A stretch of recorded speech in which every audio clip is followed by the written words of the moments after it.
Hello everybody. Now let us speak about barriers to communication.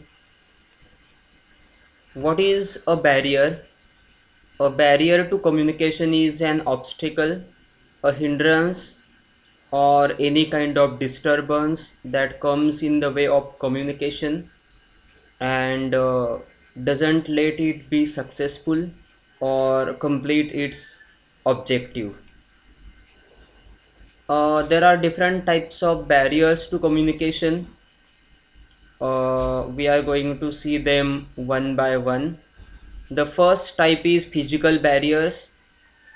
Physical barriers that come in the way of communication. We have noise, we have time, then distance, then some physiological barriers, mechanical barriers are there which come in the way of successful communication. Now still there are some semantic barriers.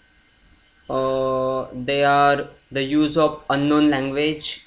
If we use a language which is not known to the listener, he cannot understand the communication, and so the language becomes the barrier.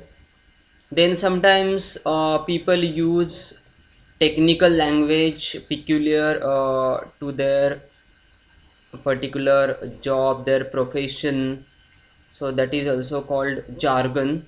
So this use of technical language or jargon becomes a barrier to communication.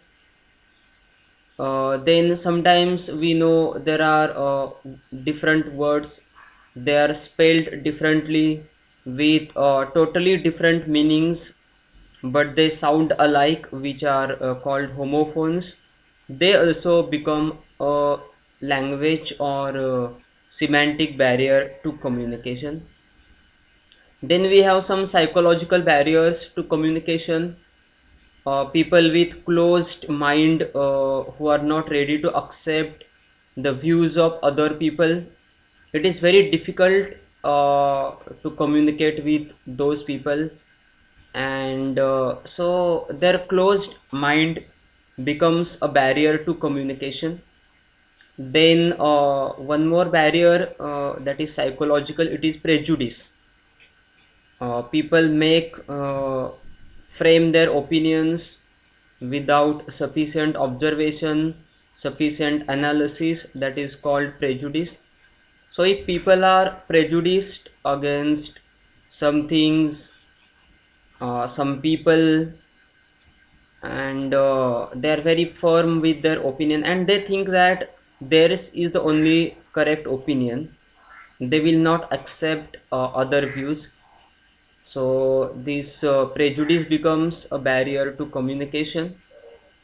Sometimes impatience also is a sort of barrier to communication.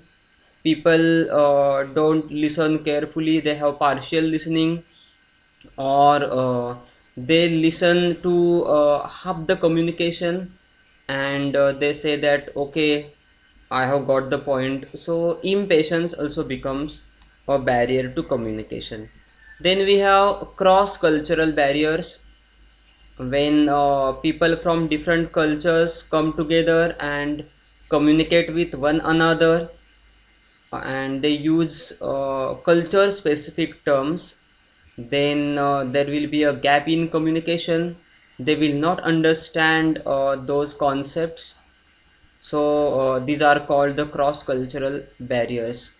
So in order to make your communication effective, fruitful, we have to take into account all these barriers and try to overcome these barriers.